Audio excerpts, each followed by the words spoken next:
ये कहानी सिर्फ जज्बाती इजहार और तफरीह के लिए सुनाई जा रही है। इस कहानी को मैंने अपनी आवाज़ के ज़रिए आप तक पहुंचाने के लिए एआई की मदद से तैयार किया है। मेरा मकसद सिर्फ आपके दिल तक एक एहसास को पहुंचाना है। इसमें किसी किस्म का ज़ाती या मजहबी पैगाम नहीं।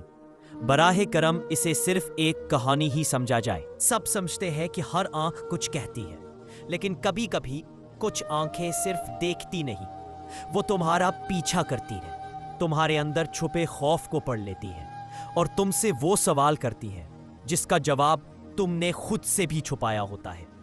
ये कहानी है जर्द आंखों की, ना वो जिनको देखकर इश्क हो, ना वो जिनमें ख्वाब हो। ये वो आंखें हैं जो तुम्हें तुम्हारे गुनाहों के साथ तन्हा बंद कर देती हैं।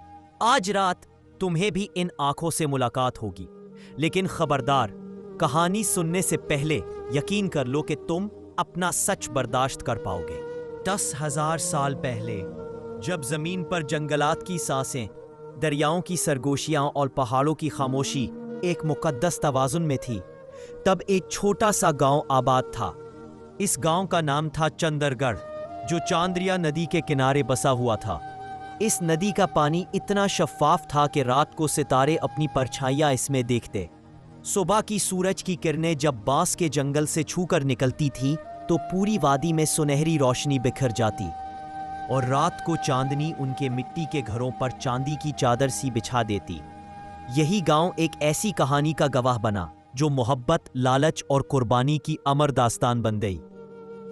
एक सर्द सुबह जब चांद्रिया नदी की धुंध बांस के जंगलों में लिपटी हुई थी, अंघा अपने आंगन में बैठकर भाइयों के लिए जंगली पत्तों का सालन तैयार कर रही थी।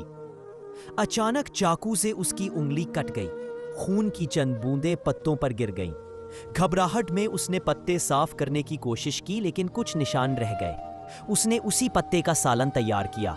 शाम को जब भाई आए, अग्नि ने पहला निवाला लेते ही कहा, अंघा, ये तो अमृत है। तेजस हंसा, तेरे हाथों में जादू है।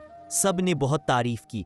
अंघा ने मुस्कुराकर बात टाल दी, लेकिन दिल में बेचैनी रही। क्या मेरे खून ने सालन का जायका बदला? अगले दिन शिकार पर वक्रम ने कहा, अंघा ने जरूर कोई खास चीज मिलाई थी, वो राज जानना होगा। बार बार पूछने पर अंघा ने सच बता दिया। वक्रम की आंखों में एक अजीब चमक आई। उसने कहा, चंद कतरे अगर इतना जायका दे तो गोश्त कैसा होगा?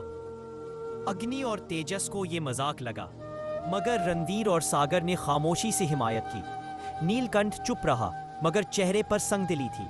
सिर्फ सोमरो परेशान हुआ और बोला, यह गुनाह है।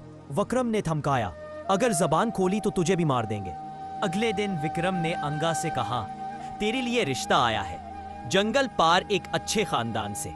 अंगा खुश हो गई।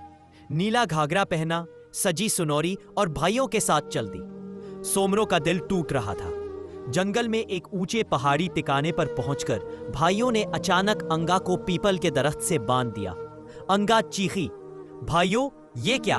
विक्रम ने सर्द लहजे में कहा, तेरे खून का जायका हमें भूलता नहीं, अब हमें तेरा गोश्त चाहिए। वक्रम ने पहला तीर चलाया, खता हुआ। बाकी भाइयों ने भी कोशिश की, मगर सब नाकाम। फिर सोमरो की बारी आई। उसे धमकाया गया। अंगा ने कहा, मार दो भाई, मैं नहीं चाहती कि तुम मरो। सोमरो रो रहा था। कांपते हाथों से तीर छोड़ा और निशाना लग गया। अंगा ने दम तोड़ दिया। भाइयों ने लाश को काट कर गोश्त भुना। सोमरो ने खाने से इनकार किया और चुपके से गोश्त दफन करके केकड़े और मछलियां पका दी। वक्त गुजरा। जहां अंघा को दफनाया गया, वहां बांस का एक पौधा उगा। वो घने झड़ में बदला। एक दिन महर्षि विश्वामित्र वहां से गुजरे, बांस से एक बांसुरी बनाई।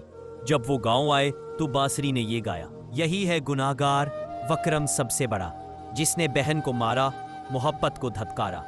हर भाई के घर पर बांसुरी ने उसके गुनाह का राज खोला, मगर सूमरों के घर बांसुरी ने ये कहा, बजाओ रे बांसुरी सूमरों के घर, जिसने बहन की रूह को सहा रखा सदियों तक। सोमरों ने बांसुरी को पूजा के मकाम पर रखा।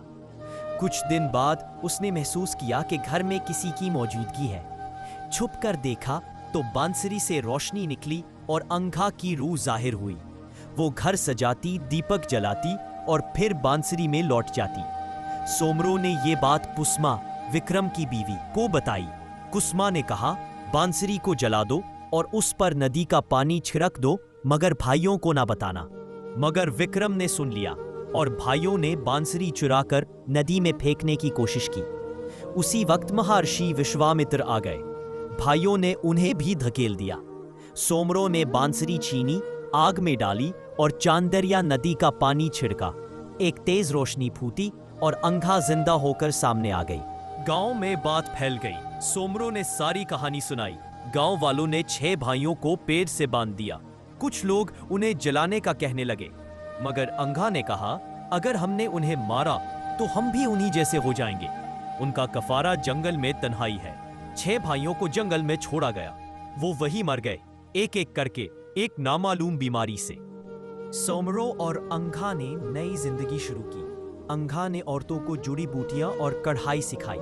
सोमरों ने चांद्रिया नदी के किनारे एक छोटा मंदिर बनवाया जहां वो बांसुरी रखी गई। ये कहानी 7 साइयों का राज आज भी चांदगढ़ में सुनाई जाती है, जो ये सिखाती है कि लालच, धोखा और खून के रिश्तों की बेहुरमती का अंजाम सिर्फ बर्बादी होता है, मगर सच्चाई, कुर्बानी और मोहब्बत हमेशा जिंदा रहती है। कि खून के रिश्ते अगर लालच से आलूदा हों तो मोहब्बत भी मात खा जाती है, मगर सच्चाई और कुर्बानी हमेशा अपनी रोशनी में अंधेरों को जला देती है। वला तहसबन्नल्लाह गाफिलन, वो सब कुछ देख रहा है, हर जुल्म, हर आंसू, हर दुआ, और वही आखिर में इंसाफ करता है। अगर ये कहानी आपके दिल को छू गई हो तो इसे औरों तक पहुंचाए। शायद किसी और का सोमरो किसी और की अंधा को बचा सके। अलविदा, लेकिन सिर्फ अगली रोशनी तक।